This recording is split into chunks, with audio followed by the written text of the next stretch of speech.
Hello and welcome to the JCN Clinic Podcast show. I'm Jessica. And I'm Christine. And Happy New Year. It is our first podcast for 2026. So happy to be back in your ears. I know. Feel like it's come around so quickly. We're already here. Yeah. So. I was just also saying with Christine before we started that usually we do an end of year podcast just as a bit of a wrap up, but December was a bit of a whirlwind and that never happened. So we just finished abruptly, but I don't think anyone noticed or really cared that much. So here we are again. Now, I'm excited as always to talk about this topic, and I feel like this is a really good one that Christine has chosen for us today because I don't think we've really given this a lot of attention over the years on the podcast. So we are talking about, as you would have seen in the title, why popping probiotics might be doing more harm than good.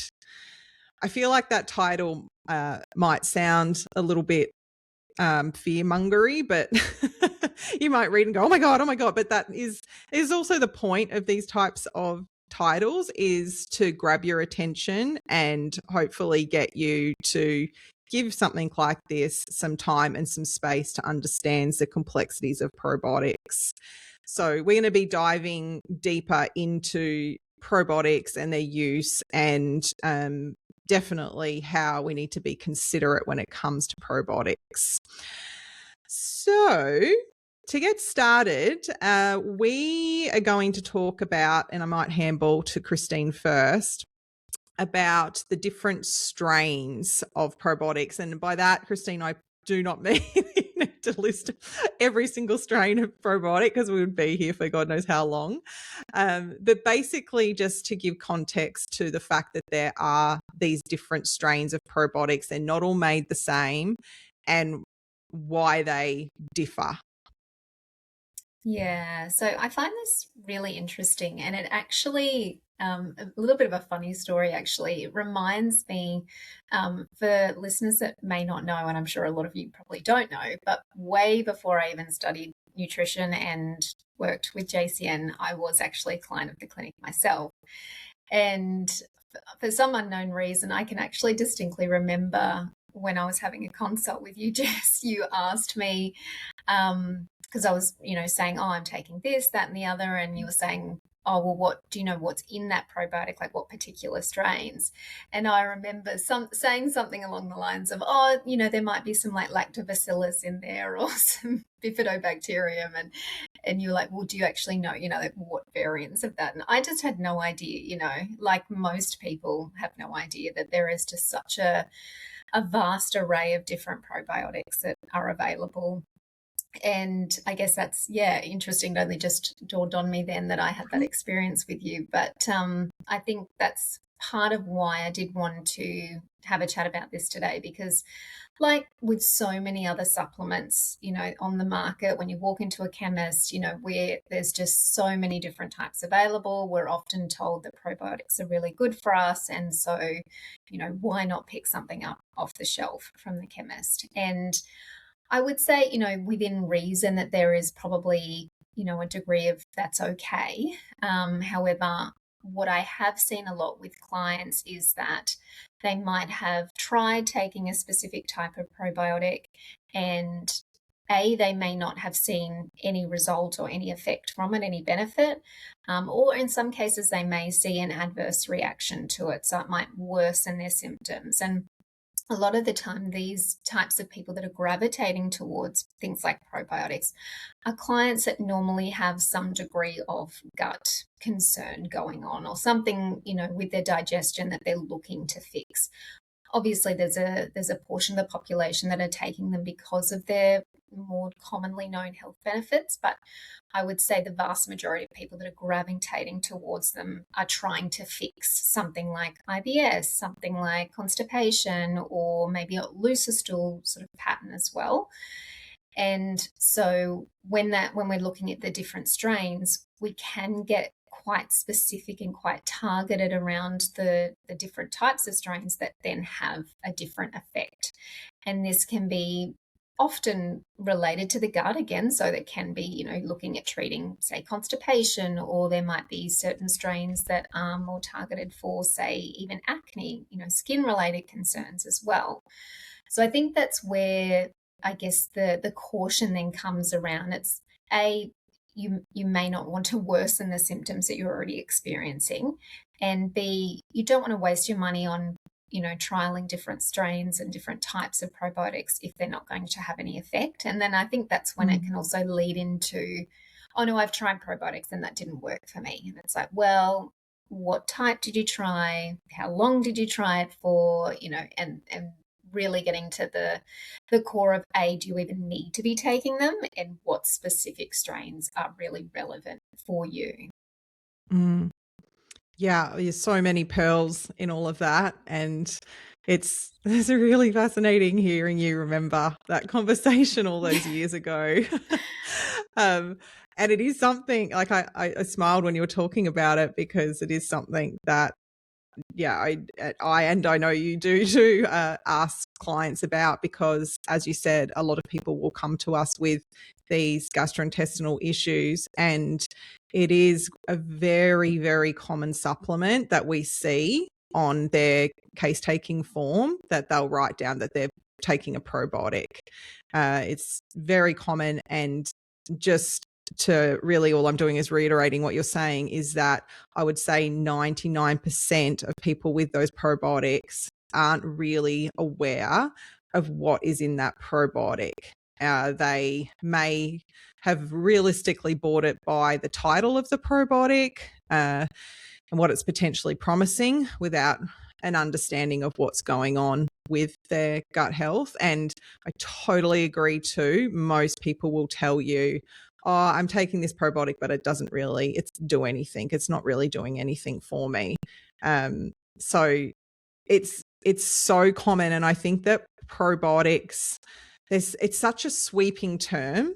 Like, I was thinking this earlier today, knowing we're talking about this, like it's like how we might talk about antimicrobials, like when we talk about it as like a term, and it encompasses hundreds of different types of polyphenols and different types of tannins and different types of herbs. And for some reason, I think when we talk probiotics, people don't generally grasp the like hundreds of different varieties that we have here. And that's when I say that too, a lot of those aren't something that we can buy off the shelf. Like when it comes to actually what's in a bottle that we can buy off the shelf, particularly here in Australia, then that becomes limited as far as hundreds of different species. But I think we generally, as a culture, think about probiotics being kind of all the same. And that's where we might be guided by what it promises on the bottle.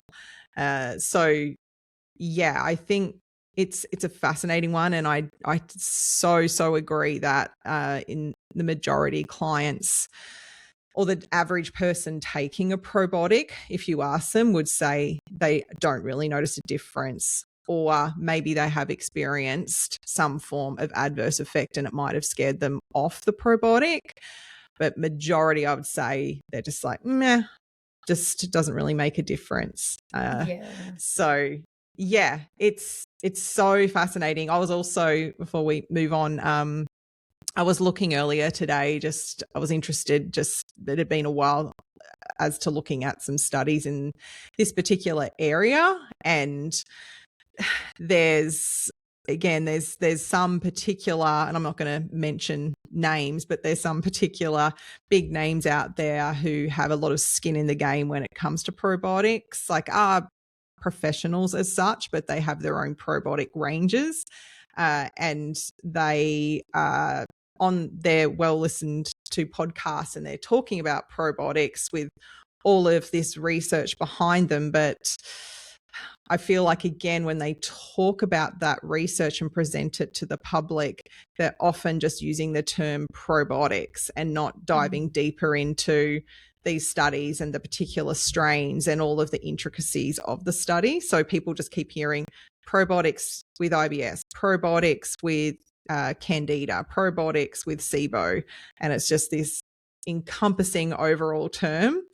So yeah, that was just something I was thinking this morning in respect to what you were saying. Yeah. It's such a like you say, I think that there's a lot of people think, oh, I should just be taking a probiotic, but it's almost like saying, oh, I should be taking, I don't know, I should be taking meat. And it's like, well, like there's a lot of nuance in that. Like, are we looking at seafood? Are we looking at chicken? There's just so much complexity to it. And I do think, like that's obviously very simplistic, but I think that there's also a lot of like progress and research that's been done, particularly in the last, I don't know, maybe say 10, 15 plus years, that we certainly do know a lot more about probiotics now than we did back in the day. So, I'm sure there's good reason for that. So let's talk a little bit more into some of the cautionary areas. So we've talked about how we will see clients not seeing much of a difference, and that will be usually in relation to them not being used at the right time or the right species, which we'll get into as well.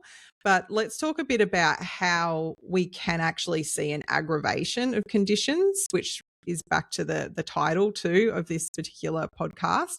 So if we're not choosing our probiotics wisely and given the right direction, we can see an aggravation of gut symptoms. Not all the time, but it does happen. So I said to you before we started, this was something I was curious to ask you, but I was like, nope, I'll wait till we press record. How often do you think that you see this, where you see like an aggravation of the gut?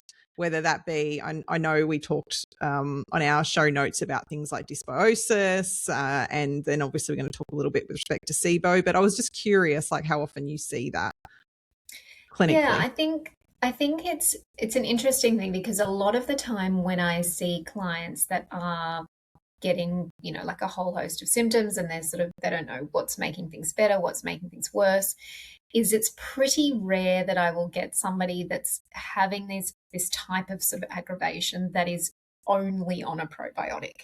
So they're probably on a probiotic, they're probably on some sort of gut powder, they might be taking some sort of parasite cleanse, or it generally doesn't come along in isolation. And so I think in some respects, it's difficult to sort of point the finger and say, oh, look, this is the probiotic that's actually worsening or aggravating your symptoms. I would say that sometimes they've gone through stages, and they might even see potentially a temporary relief from certain things as well. But it's generally that it does sort of come in hand with a whole host of supplements, or even from a dietary perspective as well. I've been low FODMAP for the last 18 months, or no, I'm trying the elimination style diet and so forth. So it's not always easy to pinpoint the aggravation of their symptoms purely on the probiotic, but I would say that it certainly does play a role in amongst everything that they're attempting to do to see it resolve. Yeah, no, I would agree. I think it would be a lower amount for sure that I can think of over the years. There is actually a client that comes to mind where I could pinpoint a specific probiotic that she was taking and seeing a definite reaction to that probiotic. Like I have seen that happen. But yeah, to your point, I think often that probiotic is mixed in with a lot of other things that they're doing that just simply aren't the right thing for them and what's going on. Again, there was a study I looked at this morning that proves this point, where it was a really small selection of people, but they were looking at people who had been diagnosed with SIBO and were taking probiotics at the same time. So, and then what they did is they took them off the probiotics and put them on antibiotics, and looked at saw an improvement of symptoms. Now, there's a lot of different factors right in that. Obviously, they've not only taken them off the probiotics, they've given them antibiotics, but also when they dive deeper into the patients in the clinical trial, not only were they on probiotics, they were also a whole mix of diet. And also what stood out is a lot of them were eating like really probiotic rich, different types of fermented dairies and then different types of fermented foods. So that like load of all of those probiotics from the food and different types of varieties of cultures and so forth was really complex. So yeah, it was just fascinating. It proves exactly what you're saying, that often the people that are self-prescribing probiotics will often be doing a lot of other things at the same time. But we do see, and again, this can be a little bit mixed as well. I mentioned SIBO earlier, like there is a thought pattern around SIBO specifically, where if we have a really strong overgrowth of bacteria in the small intestinal tract, then putting in probiotics, particularly in the earlier stages of the condition, can potentially be detrimental. But this is where it comes down to what we're talking about as a probiotic matters so much. I mean, it matters across the board. There is so many different types, and with SIBO, there are definitely some strains that have been studied and looked at that have been highly beneficial with SIBO. And that's where we're going to be looking once we know that SIBO is there and what type of SIBO, because that could look different whether it's a methane type dominant SIBO. This is an area that Christine froths with and loves.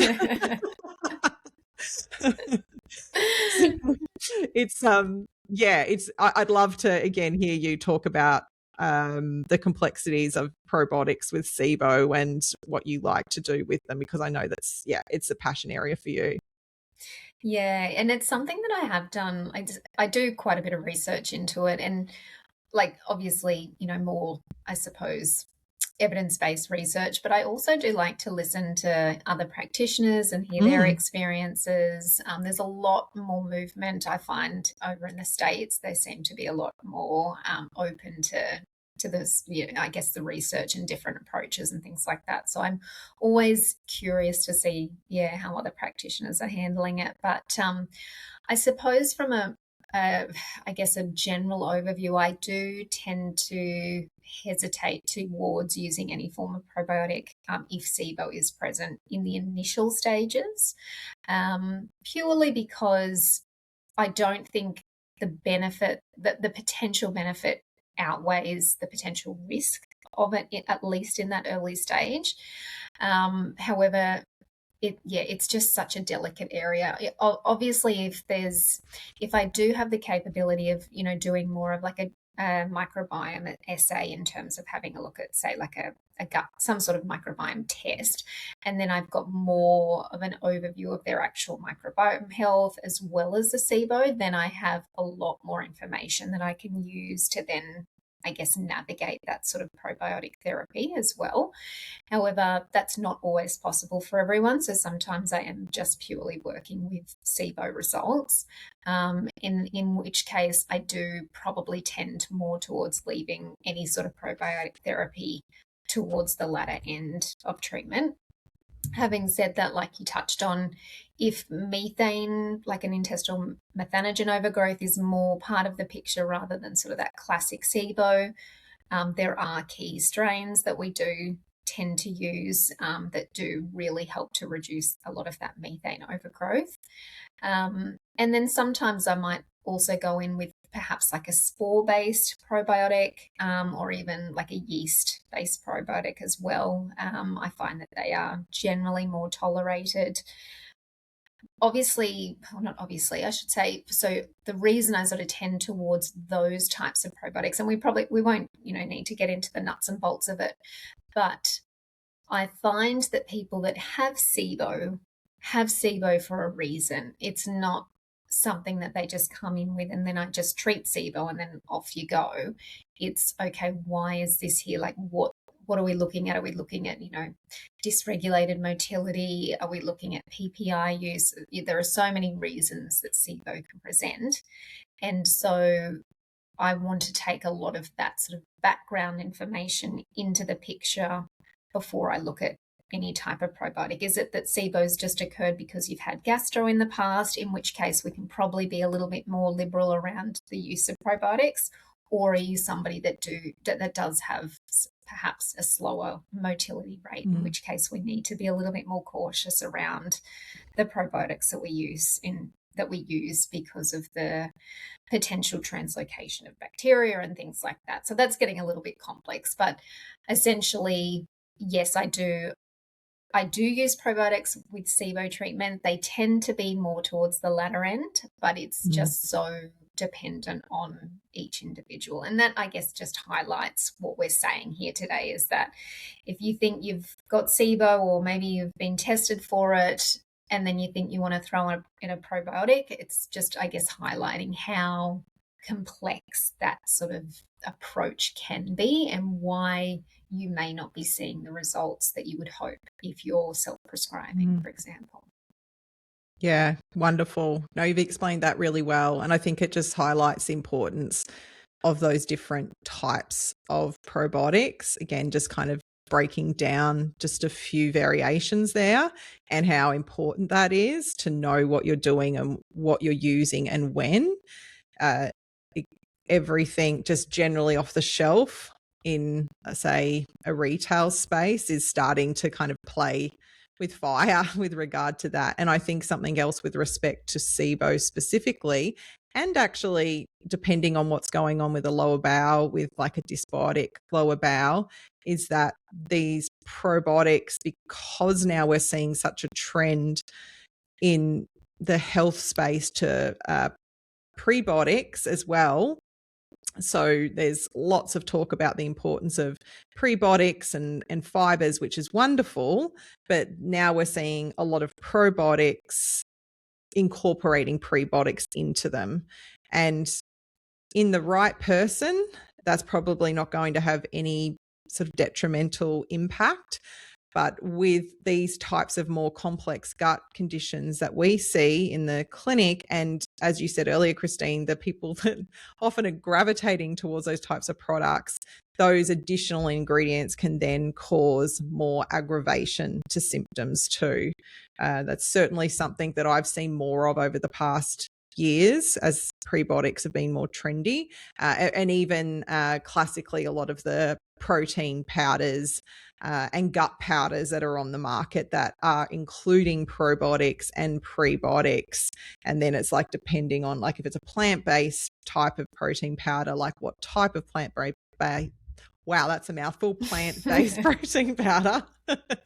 There's this like multitude of all of these different ingredients that definitely can aggravate the gut at the wrong time. So as you said, we want to look at all of those individual factors and then look at when bringing probiotics, what type of probiotic in at what time makes sense. And then as we progress, like the flexibility of that with respect to the prebiotics as well. So yeah, it's really, really fascinating just to, as always, break that down. And hopefully that's helping listeners understand and be like, okay, I get it. I get why they're being so picky about this. And I think you raised a good point there, because I do have a lot of clients, actually, now that you say it, that are taking some sort of protein powder, and the amount of prebiotics and probiotics that are in them these days it's becoming really, really common.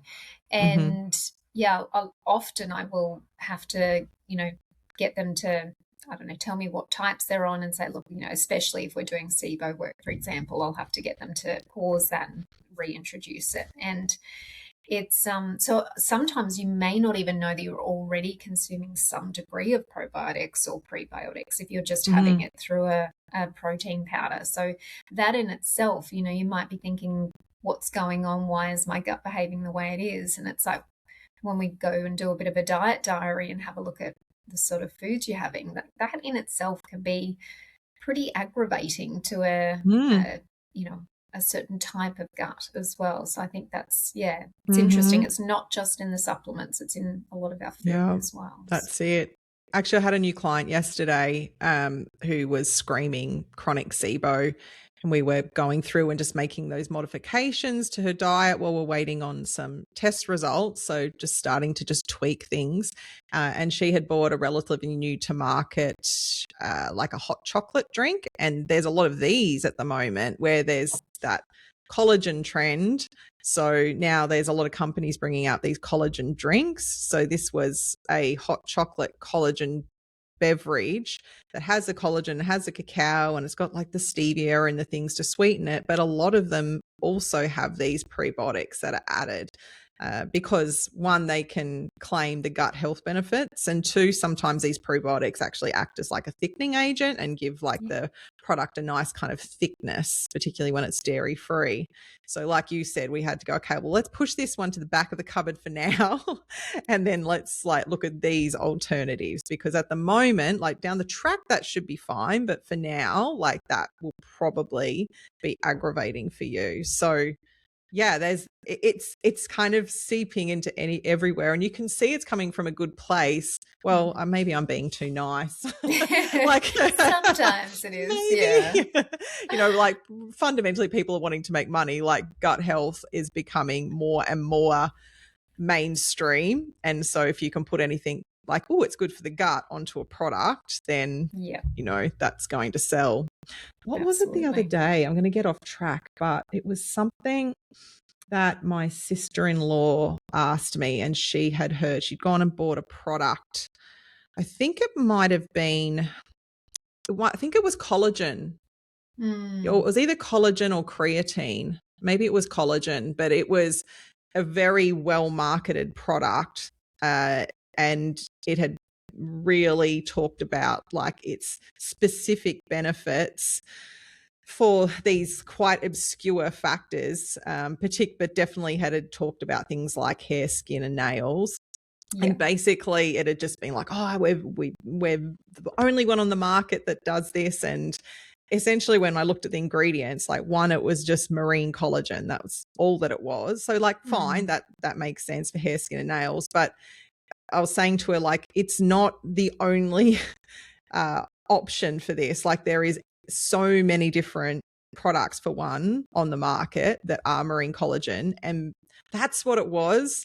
It was the way they had encapsulated it. It was because it was not just powdered, it was in a capsule, and they were saying that because it was encapsulated in this capsule that won't break down in the stomach and it'll make its way down into the small intestinal tract, that you'll absorb it better. And I'm like, oh my God, like that doesn't even make sense. Like I get what they're saying. They're using tricks in marketing to say, well, yes, that's what encapsulation does, but that's not going to make a difference with protein, and with collagen. And also the dosage that you've given you to take is not enough for you to get the benefits that you're after. So it's just, again, it's kind of on topic with what we're talking about, but it's like how products are using gut health and people wanting to like do the right thing to sell products. So yeah, it was it was a funny conversation.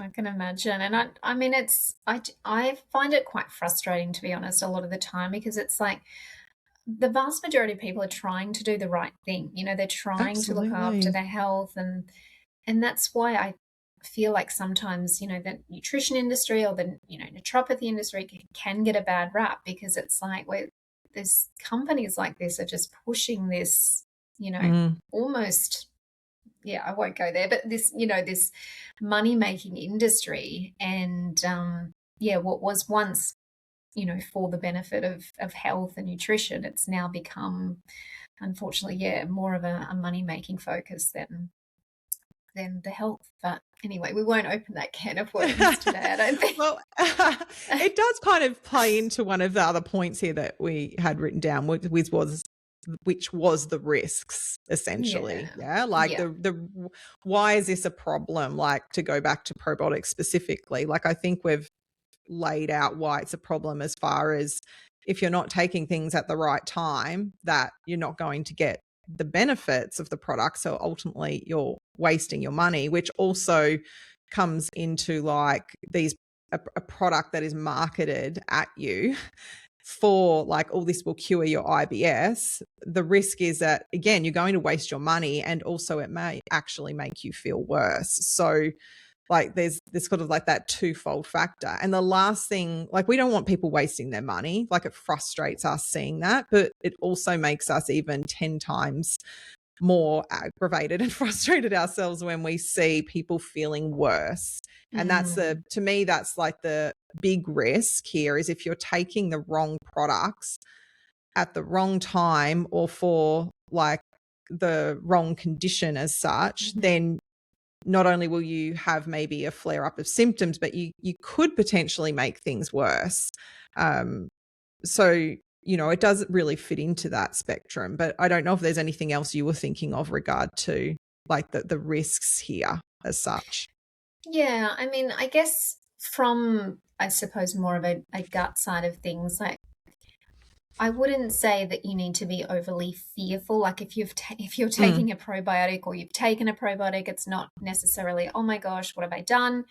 Generally speaking, you will know fairly soon whether or not something is causing havoc. There are certain, I would say, more rare situations where it can be more severe and more problematic, and that can be in people that are potentially immunocompromised.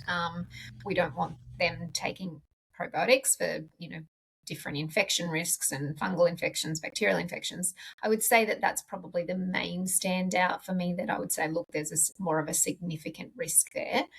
I guess the other thing to consider as well when we're looking at sort of the risks, or the I guess the disadvantages, is that sometimes you may actually take a certain probiotic and you might see a relief in a particular symptom. You might, again, potentially you are suffering from constipation or more of the looser stools, and you might see a reprieve in that.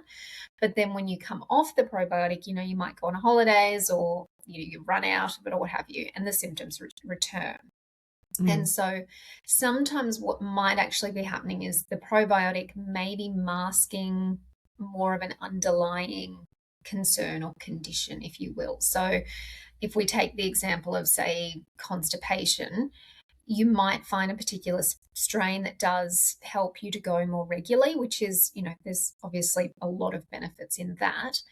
But what's actually the root cause of that constipation? It's not going to be, I'm deficient in this supplement.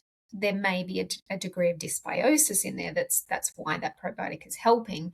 But looking underneath that, is that constipation being driven by, say, a methane overgrowth? Is it because you've got poor bile flow? Is there something more underlying going that we need to actually treat, so that you're not living off this probiotic forever and a day? So if you are getting some relief from a probiotic, or significant relief, and then when you come off it, the problem returns, that's also something that I would consider somewhat of a red flag, and something that you might want to have a little look into with a practitioner as well. Yeah, absolutely. Yeah. Which brings us really to our last area, or last point, is what to do instead as such, instead of going ideally rogue with probiotics. So I think it's quite logical that we're going to say to get yourself informed with what's going on. So this is where, if you are one of those people who has had ongoing gut issues, and as Christine was just speaking to as well, if you've dabbled in different probiotics and you haven't had relief, or more importantly too, with respect to having something and seeing a bit of relief, but every time you come off it, like, symptoms are coming back, absolutely, as she said, these are red flags. Like, something is going on at a deeper level, and that's where the probiotics alone are not going to do the job. And also, once we know what's going on in there, we can use, as we've talked about here, the right types of probiotics at the right time. So realistically, as we of course are going to say, you need to get assistance here. It's really not worth. And you need to think about this also from a financial point of view. Like, you will go years and years. And I say this, and I know Christine would be the same, like from absolute experience of seeing people spend so much money over years and years on just trying different products and doing different things, where it adds up to so much just down the drain funds that you could use to funnel straight into the right investigations to know, okay, let's do a functional stool test if that's the right thing for you, and know exactly what's going on in there. Do you have symptoms of SIBO that we need to consider? Is there suspicion around yeast? There's like a multitude of things as a practitioner we're going to check off and then point you in the right direction as far as functional testing. Yes, it's going to be a cost, but I can tell you very, very quickly, spending $50, $60 on a probiotic here and there, like every month or so over years, like it's just wild how much people spend in doing this. So like, we're going to be, of course, like big advocates for getting in and finding out what's going on. And that's because we see the benefits. Like, we see it every single week with clients who do this and then see those positive outcomes, because we know what's going on. They know what's going on, which is super empowering once you know. And then we can make sure we can cater the treatment for you and have security in that process of knowing that you're being guided with all of the right supplements at the right time and the right dietary intake at the right time. So it just, you know, again, I keep saying, like, well, of course I'm going to say this if you're a regular listener, like, we're often going to say this is what you need to do, but it comes from a place of real passion and love with what we do, because we just see so many people. And again, just as always, you think of who you've just seen, like my client I spoke to yesterday, you know, decades of dealing with this stuff. And it breaks your heart sometimes, a lot of the time, because it is decades of someone feeling so unwell.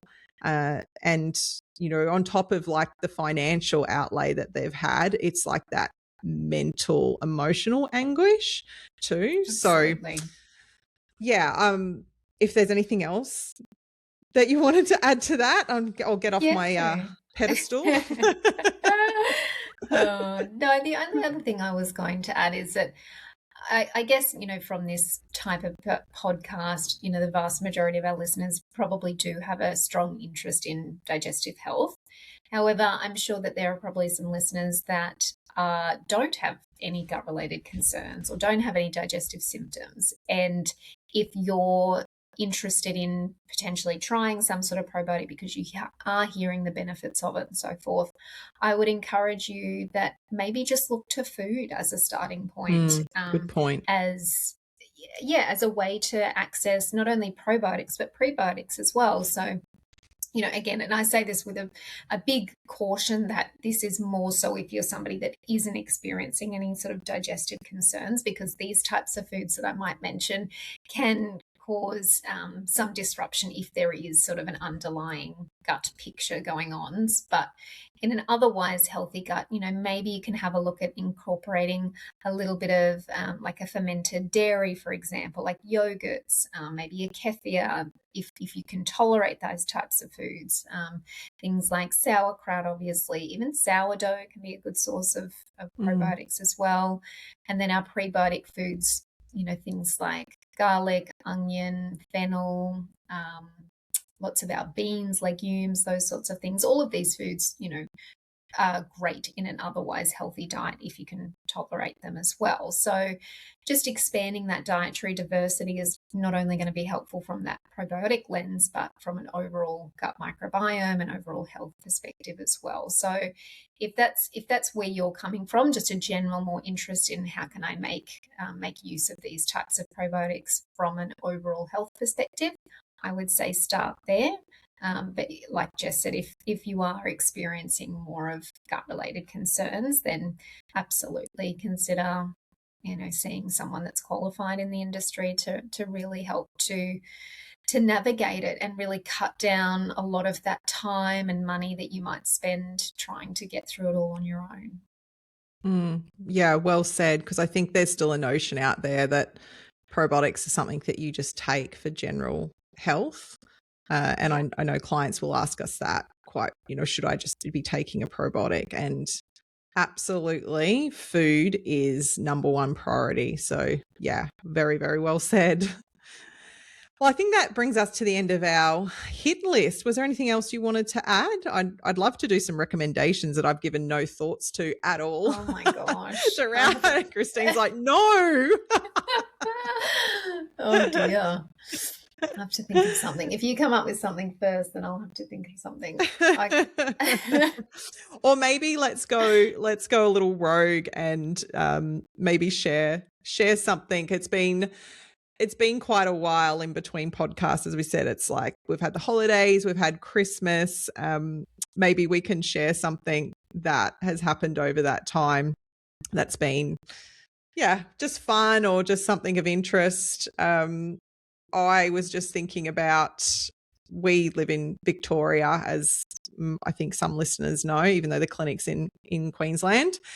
And you may know there's been bushfires down here. They've been really intense throughout the state, and the Friday past was the worst day for it. So we live in a really small little country town called Warburton, and it has one fire access road in and out. Well, it's not fire access, but essentially it's just like the one road in and out. So it's quite dangerous in that regard, like as far as if that road gets trapped, you're trapped.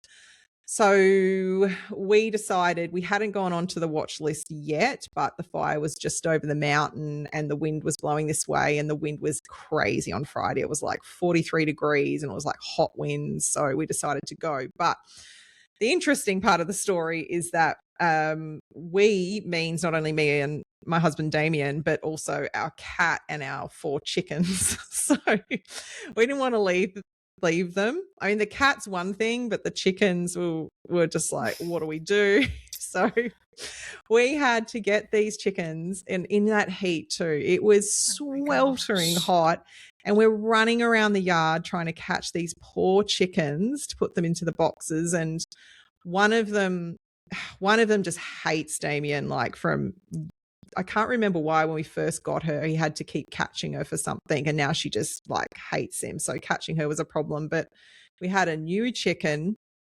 and it was quite sick when we first got it. So we went a bit rogue because we couldn't get it into the vet. And actually, this is interesting story within a story.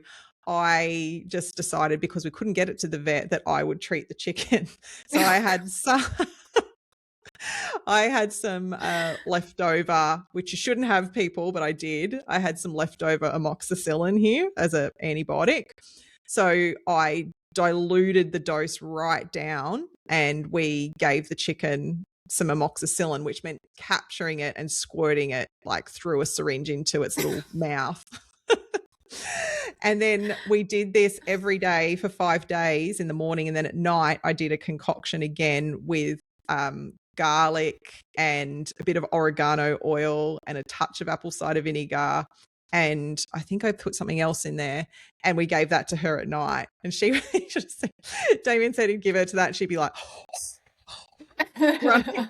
It's a poor little thing. But honestly, it saved her life. Like within 12 hours, she was just bouncing back. Like chickens go really quickly. Like within 12 hours, like they're gone from start to finish. So we literally saved her life. I was so excited. So anyway, she's pretty traumatized. She doesn't know we saved her life, but she's like been caught twice a day, had things injected into her mouth. So catching her was an absolute nightmare, but we had to pack these. We got them all eventually, packed them all into boxes in the back of the car, and we drove 2 hours with 4 chickens and a cat to the Mornington Peninsula. So it was obviously wasn't the best thing to have to do, but it was pretty funny. I wish I had some video of it, but I was too busy trying to catch them and like freaking out by the chickens being traumatized. Oh my gosh. That's a story and a half. Oh dear. I don't think I haven't got anything that can even top that or compare to that.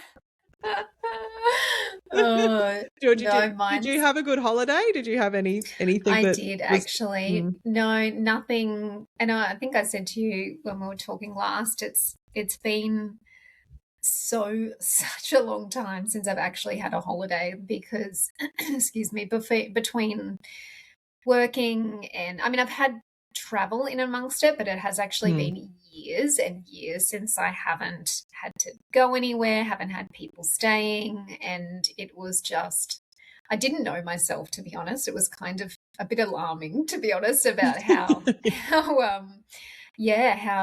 relaxing it was. It took me a few days to really settle in, but yeah, it was really nice. Just lots of beach time, swims, spending time with family, obviously, and yeah, just really chill, really relaxing, and a big wake up call that I need to do this a lot more often. Oh, so true. So true. It's amazing when we have, which we spoke about. Yeah, you have a proper break and you're like, oh my Lord, I had no idea I was that wound up.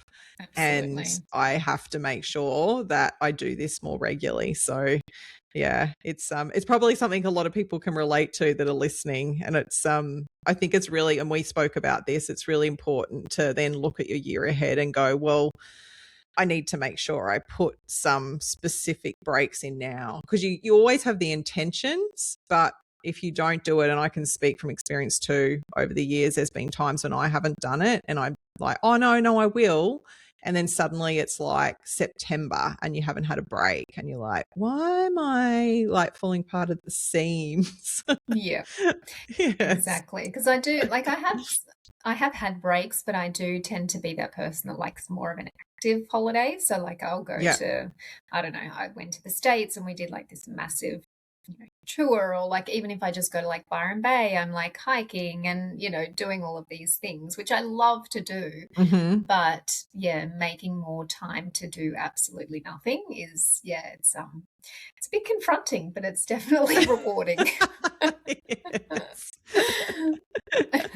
So true. Oh, no, I love it. Well, I hope everyone's enjoyed today's podcast and our first one back for 2026. If you've enjoyed this particular topic, we'd love, as always, for you to share this on socials. It helps us so much when you share and other people can listen. And as always, we'd love if you could just take a moment, even if you pause it right now and go and give us a 5-star review. There's so much out there these days in regard to podcasts, and it really helps us get in front of people if you can give us a bit of love. And lastly, if there's any topics, as we're always open, so just slide on into our DMs, whether it's us directly or the JCN Instagram page. Let us know anytime if there's anything that you'd like us to discuss. We'll definitely be doing Q&A sessions or episodes throughout the year. So yeah, make sure you let us know any of those particular topics. But otherwise, thank you so much for listening, and we will catch you next time. Bye. Bye.